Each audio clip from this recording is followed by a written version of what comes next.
Welcome, everyone, to the TD Sports Press podcast. We are live for you on this Sunday night, Week 11 takeaway show that we have for you. What a week of college football we had yesterday. A lot of upsets. We'll be getting into all the reaction, everything like that. There has been no coaches been fired by the time of this making at 7 p.m. on Sunday. That's like the first time in a month. So that was really good to see. No coaches got fired. So always in favor of that. A lot of takeaways we'll be going over today. We've found out a lot of truths about a lot of team as well. So we're going to be going through a lot of these games here, giving you guys a game recap, takeaway, and looking forward to the college football rankings coming out on Tuesday. There will be some movement in the top 10, so it'll be very interesting. But if you guys are new to the channel, my name is Treyson Dayton, and this is TD Sports Press. Give us a follow and subscribe. We're almost at 30 subscribers on YouTube, which would be a great goal to hit. We got some big things planned for the future of this channel, so super excited for what the future really holds for this channel. So with that being said, let's get right into this episode. The first game that we are going to talk about is the big one of the week. Whoa, 1 second. That looks terrible. All right, there we go. We have number 8 Texas Tech played BYU yesterday morning, afternoon, wherever you are, part of the country, in Lubbock, Texas yesterday. This was a huge game. Texas, I found this very interesting going into the game. They opened up at like an 8.5-point favorite. That line ended about 13.5, and it wasn't enough, honestly, when we think about this game. Texas Tech, BYU. Texas Tech just, this is kind of like, for an analogy, if you guys have an older brother, this is like the older brother taking the younger sibling out in the backyard and, roughhouse and doing whatever, and that Texas Tech was the older brother and BYU was the younger brother. Texas Tech just did whatever they wanted. They did whatever they wanted. It wasn't good for BYU. Texas Tech, they dominated the line of scrimmage, and that's why they won the game. Anything Texas Tech wanted to do, I mean, their weakest point, if there was a weak link in the team, was their quarterback play. But Morton is, he's still a really high, a good quarterback. And so Texas Tech, I mean, they kind of exposed BYU to some extent of what BYU's weakness is. But this is more about how good Texas Tech is, in my opinion. I don't think anyone should be taking BYU out of the top 25, nothing like that. They should still be in the top 13 of the college football rankings. But, man, BYU's got to figure some things out. It was a hostile environment. I mean, that atmosphere at Texas Tech was amazing to see. That's what made college football so amazing. And so it was an awesome atmosphere to see. And let's talk about it for BYU. BYU, they did not start out strong. I think they went 3 and out, or they might have got a first down. LJ Martin got a first down, and they punted, and the punter shanked the punt and went about 20 yards. They get a 3 and out to start the game against Texas Tech, and then Parker Kingston, he fumbles the punt return. In terms of starting out a game, it couldn't have started worse for BYU, and their offense couldn't do anything. And I think that, like I said, that's credit to Texas Tech's defense. But if BYU wants to play with the big boys, they're going to have to figure that out. In terms of big boys, I don't consider Utah there yet, but it was not a good showing for just BYU on the road. This was a big environment. A lot of people were saying they were frauds or whatever they were, and they kind of acted like they were. They didn't score a touchdown to the fourth quarter. It was like 20. I mean, it was like a 3-score game the entire game, and it ended 3 scores, 22 points. Yeah, 3 scores, but. With both these teams, I think we're going to see this matchup again in the Big 12 championship. I would be shocked if we didn't, but Texas Tech beats BYU, single-handedly without a problem. Texas Tech is probably going to move up in the rankings, I'd guess, to number 7 behind Ole Miss. And I think BYU, I don't know where BYU falls. It depends on how the committee looks at that loss and the value of that loss in terms of, are they going to look how much they got beat by, or are they just going to look by the opponent who they got beat by, if that makes sense. So we'll definitely see what happens with that game. But that was a huge game in the Big 12. Like I said, we're going to see this game probably back in December in the Big 12 championship. We're going to start with the big one. Going on to that, I think this, I would say, a huge win for Texas. Or number 3, Texas A&M went to Missouri and did whatever they wanted to yesterday. Again, like Texas Tech, but Texas A&M, I'm sick of them being disrespected. I have Texas Tech at number 2 in my rank. They should be. Why are they behind Indiana? Makes no sense to me. Texas A&M, they just go out and they beat the other teams. They don't just beat them. They beat they beat them by a couple touchdowns, other than Arkansas. That was a little bit different. That was a close call, but this line was like 6.5, and I was really confused because I like Texas A&M's a great football team, and everyone's waiting for Texas A&M. They're going to have that game or 2-game stretch where they just lose everything like they normally do. But this is a different Texas Tech team. This is a team led by Mike Elko that is well coached, and they were well coached. They put up 38 points against Missouri. Missouri's defense really hasn't given up that many points. To Kansas, I think they did. There was probably one other time, but they did whatever they wanted to. And then you got Missouri on the other hand. If you had told me Missouri scored 17 points, I would have said they would have been in the football game. But they weren't. They couldn't stop Texas A&M's offense. Texas A&M's offense is really good, and I think Texas A&M's the best team in the SEC right now. I don't think that's hard to dispute. They're probably the odds-on favorite to win the SEC right now. They still have some games coming up that'll be interesting to see, but everything for Texas A&M looks like everything's right in front of them, honestly. So Missouri, on the other hand, they got their season's kind of lost. The best thing Missouri can do is retain their head coach, and he doesn't leave. I think they have a really good head coach, but he's in a lot of coaching searches right now, which is not good. So Missouri, like I said, the best thing they can do is keep their head coach there. It's just been an injury-riddled season for Missouri. There's just nothing they can do about it. It's just sports. You're going to have injuries. You're going to have the injury bug, and they have the injury bug this year. And they're out of the college football playoff ranking, they're out of the rankings. I assume that they'll be out. They are 22 in the college football rankings. I don't see them being ranked, but yeah, that's probably where we're going to end that game. Huge win for Texas A&M. That was huge. Moving on. Another game that we called right on the channel. Number 9 Oregon goes into Iowa City and wins 18-16.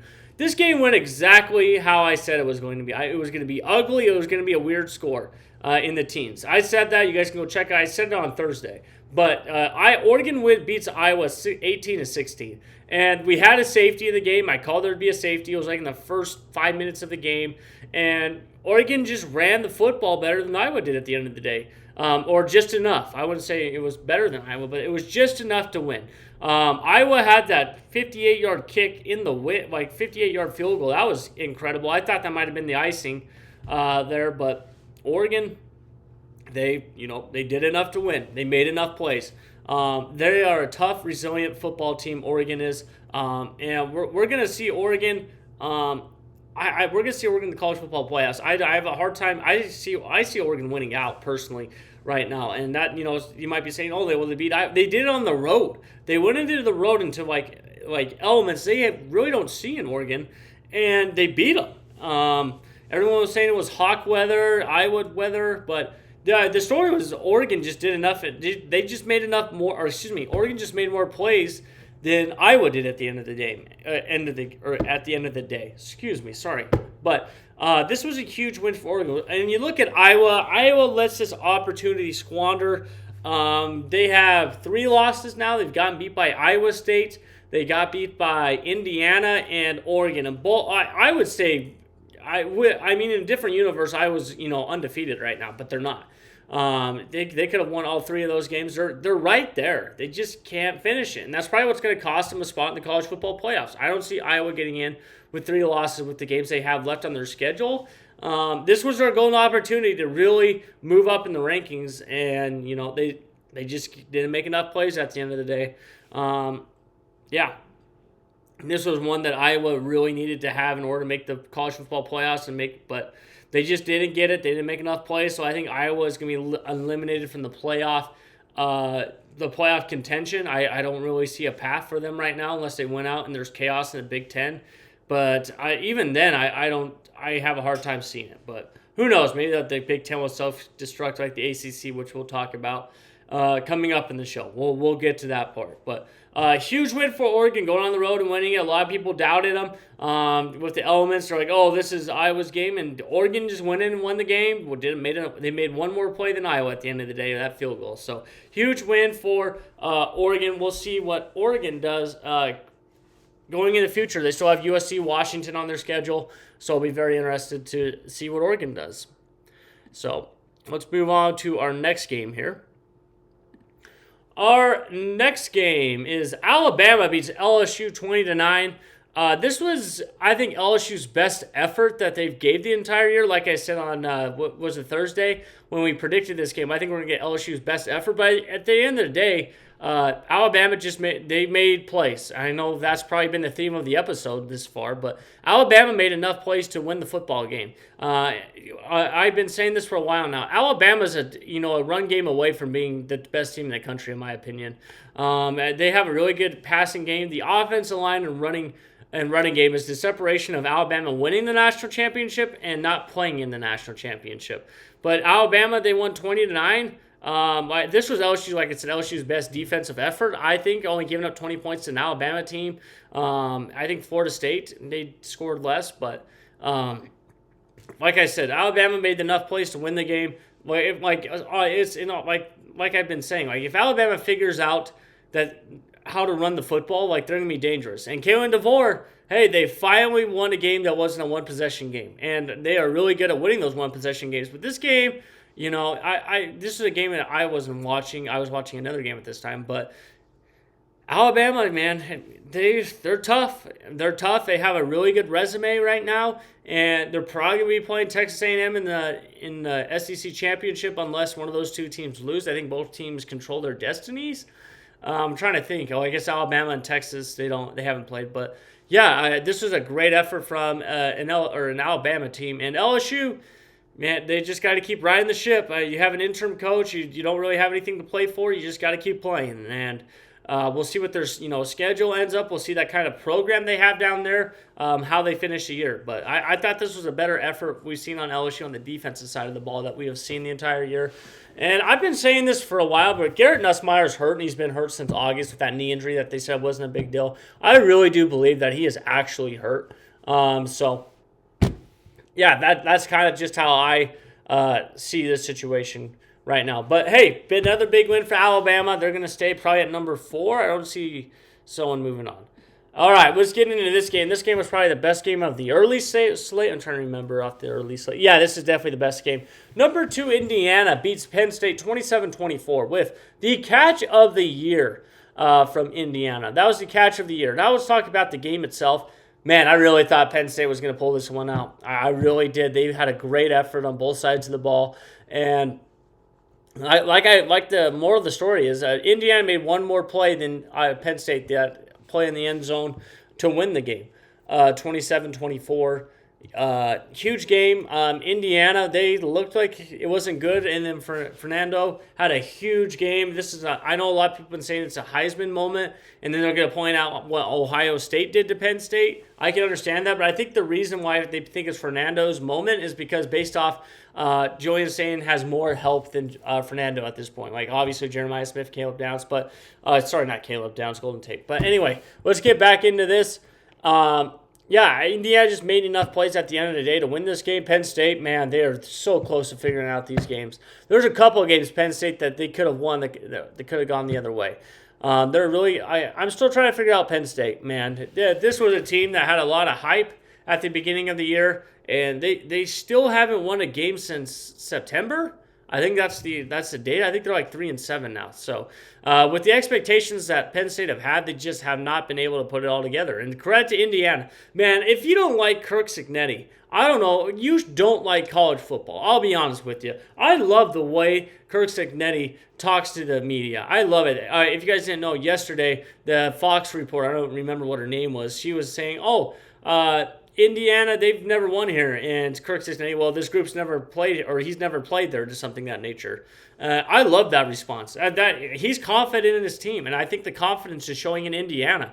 And, normally they're beating teams by a lot of, touchdowns, but, man, they made it in one play. You got to love Kirk Cignetti. He is awesome. I think he's awesome for college football. Honestly, I can't believe that Alabama didn't, hire this guy. I'll be honest with you. Instead of Kalen DeVore. Kalen DeVore is really good, but man, could you imagine Kirk Cignetti at Alabama with his personality? Oh, I can't. But hey, I love seeing Indiana back in the national picture for football. Not for basketball. For football, there's probably Indiana football has been better than Indiana's basketball team the last 2 years. So, Kirk Cignetti's really changed the program around. He's going to be around. He's not going to be in the coaching search. He signed that that contract extension. So he's happy right in Indiana. I think they're going to keep building this program, and this might be a team in Indiana that makes a run. They really do. I know they're number 2 right now, but this could be a team that makes a run right now. So great game that game was. All right, now we're going to get to, I hate talking. It's like every week we talk about the ACC and the blunder that it is in the ACC. Wake Forest over number 14, Virginia, 16-9.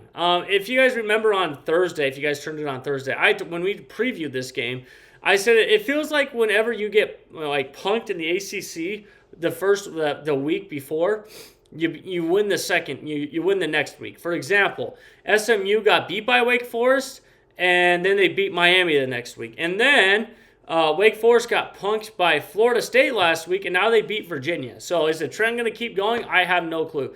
But Wake Forest beating Virginia, this was more about Virginia just not making enough plays.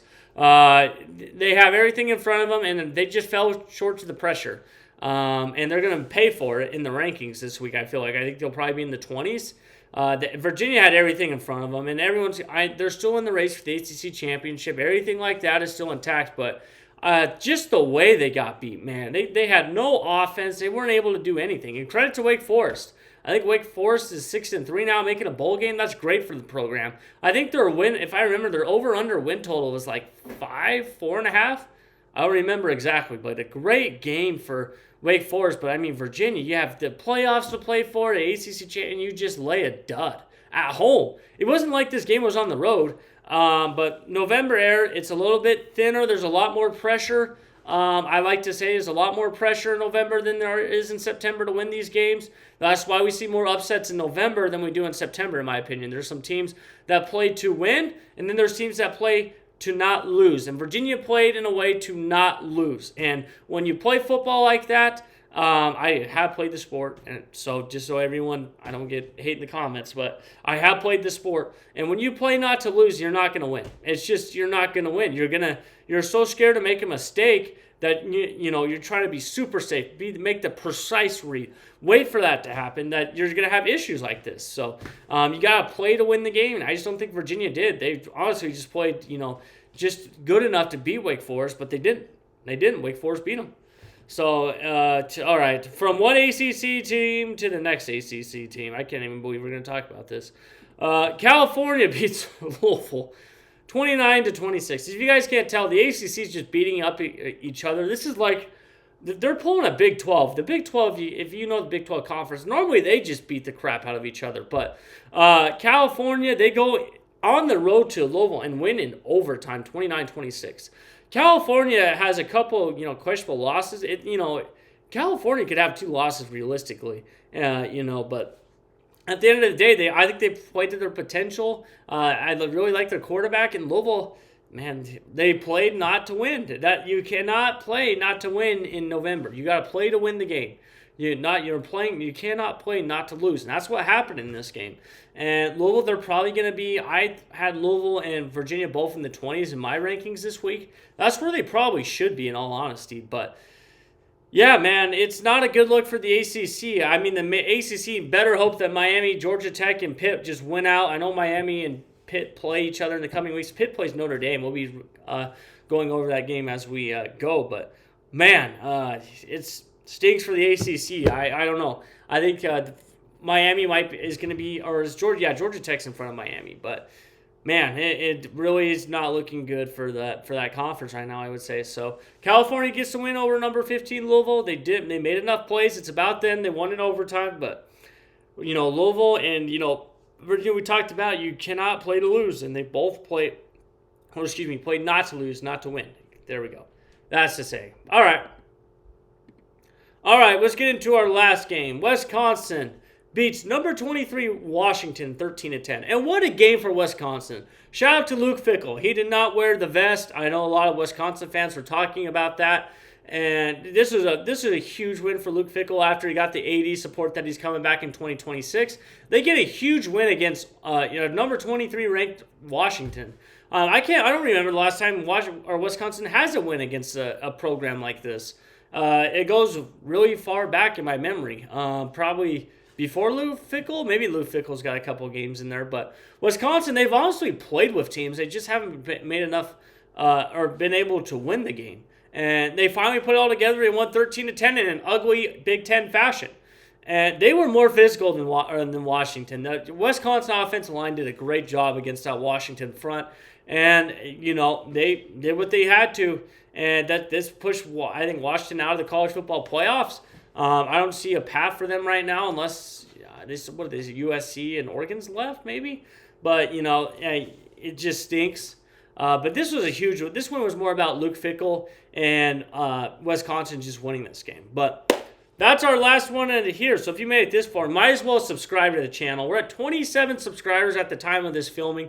We are 3 subscribers away from 30. If we can hit 30 subscribers, that'd be awesome. Check out our TikTok over there. We're live on TikTok every day. Post a video a day on TikTok as well. So with that being said, thank you guys for tuning in. We'll be back live for Week 12 playoff reaction. Game predictions on Tuesday night at 7 p.m. So I'm looking forward, hoping to seeing you guys all there. So with that being said, have a great Sunday night. We'll see you back here on Tuesday.